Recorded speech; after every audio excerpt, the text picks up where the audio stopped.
Hello friends, आज हम CG land revenue का इम्पोर्टेंट केस लॉ को डिस्कशन करेंगे। हर प्रसाद बोहरेलाल वर्सेस बोर्ड ऑफ रिवेन्यू। ये जो है सीजी लैंड रिवेन्यू के सेक्शन नंबर 50 डिवीज़न और 244 पर जो है बेसिस पे आधारित है, मतलब भूमि के आवंटन से संबंधित है। तो संदर्भ है 1964 MPLJ 370। जो विषय है यह बात मध्य प्रदेश भू राजस्व संहिता की धारा 50 एवं 244 पर आधारित है। तो फ्रेंड्स, मैं आप लोगों को फैक्ट इन इशू पढ़ रही हूँ, उसके बाद मैं एक्सप्लेन करूँगी, तो आप लोग इसे ध्यान से सुनना। तो जो फैक्ट इन इशू मतलब बात के तथ्य, रेवा राम रिस्पोंडेंट ने दिनांक 15 सितंबर 1958 को भूखंड के आवंटन हेतु तहसीलदार बांदा को आवेदन प्रस्तुत किया। यह भूमि बांदा तहसील मौजा शाहगढ़ में स्थित थी। उसी भूमि को आवंटित कराने हेतु आवेदन हर प्रसाद आवेदक के ने एसडीओ के समक्ष 30 नवंबर 1959 को किया। तीसरा है, फलस्वरूप 15 फरवरी 1960 को एसडीओ बांदा ने उक्त भूमि के आवंटन का आदेश हर प्रसाद के पक्ष में जो है पारित कर दिया। दिनांक 4 मार्च 1960 को तहसीलदार ने उक्त भूमि का पट्टा हर प्रसाद को जारी कर दिया, किंतु तहसीलदार एवं एसडीओ दोनों ही रेवा राम के आवेदन से पूर्णतः अनभिज्ञ थे। उन्होंने संज्ञान ही नहीं लिया। अतः रेवा राम ने तहसीलदार के पट्टा जारी करने के आदेश के विरुद्ध एसडीओ के समक्ष अपील दायर की। तो फैक्ट इन इशू क्या है फ्रेंड्स? इसमें बताया गया है कि बाद के तथ्य में रेवा राम ने भूमि के आवंटन के लिए 15 सितंबर 1958 को जो है आवेदन पत्र जो है तहसीलदार में प्रस्तुत किया था, और उसी भूमि के आवंटन के लिए आवेदन पत्र हर प्रसाद आवेदक ने भी एसडीओ के समक्ष 30 नवंबर 1959 को किया था। फलस्वरूप क्या हुआ कि 15 फरवरी 1960 को एसडीओ ने जो है बांदा के भूखंड के आवंटन का आदेश जो है हर प्रसाद के फेवर में उसके पक्ष में कर दिया।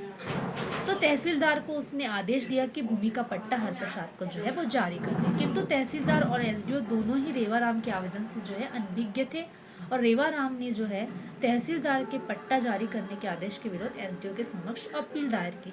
क्योंकि भाई जब पहले एप्लीकेशन जो है रेवा राम ने किया है भूमि के आवंटन के लिए, तो उसका एप्लीकेशन को पहले देखना चाहिए था ना एसडीओ और तहसीलदार को, लेकिन उसने हर प्रसाद के आवेदन पत्र को जो है पहले देखा और उसके फेवर में उसने निर्णय भी ले दिया, जबकि उसको पहले रेवा राम के जो है एप्लीकेशन को भी देखना चाहिए था। तो रेवा राम ने तहसीलदार के पट्टा जारी करने के आदेश के विरुद्ध जो है एसडीओ के समक्ष जो है अपील दायर की। एसडीओ ने कारण बता के खारिज कर दिया कि तहसीलदार द्वारा वादी को पट्टा जारी करना तो प्रशासनिक कार्य है, उसने एसडीओ के आदेश के पालन नहीं किया है, ये बता के उसने जो है खारिज कर दिया। लेकिन फिर रेवा राम ने द्वितीय अपील जबलपुर के समक्ष दायर की, तो जबलपुर ने भी इसे जो है वो आयुक्त ने खारिज कर दिया।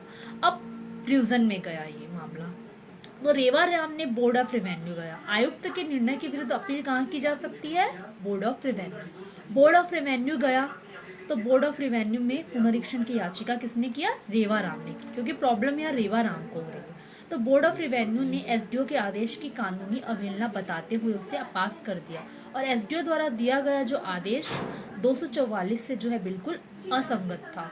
244 बोलता है कि आबादी स्थलों का जो है निपटारा, तो आवंटन एक से अधिक आवेदक हो तो आवंटन नीलामी से होता है। जब दो पक्षकारों ने दोनों ने जब आवेदन जो है किया है, तो इसका जो आवंटन है वो नीलामी से होगा, तो एक के फेवर में नहीं हो सकता, क्योंकि दो लोगों ने किया है आवेदन, तो भूमि का आवंटन जो है नीलामी से होगा।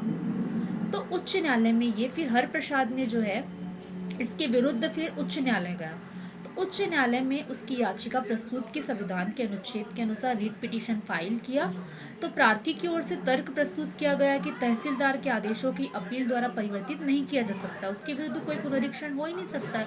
अब हर प्रसाद बोल रहा है कि तहसीलदार के निर्णय के विरुद्ध अपील हो ही नहीं सकती है, उसने आदेश दे दिया। लेकिन मध्य प्रदेश भू राजस्व संहिता की धारा 50 में रिवीजन के बारे में दिया गया है कि आयुक्त के निर्णय के विरुद्ध भी जो है अपील बोर्ड ऑफ रिवेन्यू में हो सकती है, और राजस्व मंडल को सारी शक्तियां जो है प्रदान की गई है। तो निम्न न्यायालय के आदेश की जो है पुनः परीक्षा जो है बोर्ड ऑफ रिवेन्यू जो है वो कर सकता है।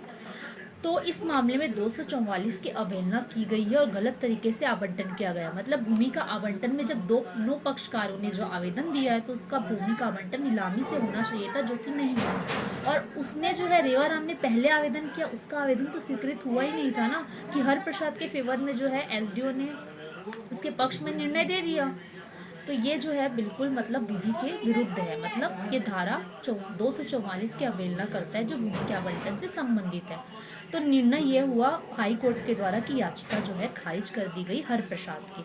अब विधि के प्रतिपादित सिद्धांत बोर्ड ऑफ रेवेन्यू से जो है निम्न न्यायालय के आदेश का जो है पुनरीक्षण जो है वो बोर्ड ऑफ रेवेन्यू कर सकता है। पुनरीक्षण के लिए कोई समय सीमा तो नहीं निर्धारित की गई है। तहसीलदार के प्रशासनिक कार्य के विरुद्ध जबकि कोई अपील नहीं हो सकती है। लेकिन भूमि के जो आवंटन के नियमों का उल्लंघन किया गया है तो आवंटन जो है वो रद्द कर दिया जाता है। मतलब जो तहसीलदार ने जो आवेदन के लिए जो निर्णय दिया था उसको रद्द कर दिया जाए। तो इसमें जो है हरप्रसाद की याचिका जो है हाई कोर्ट ने जो है खारिज कर दिया।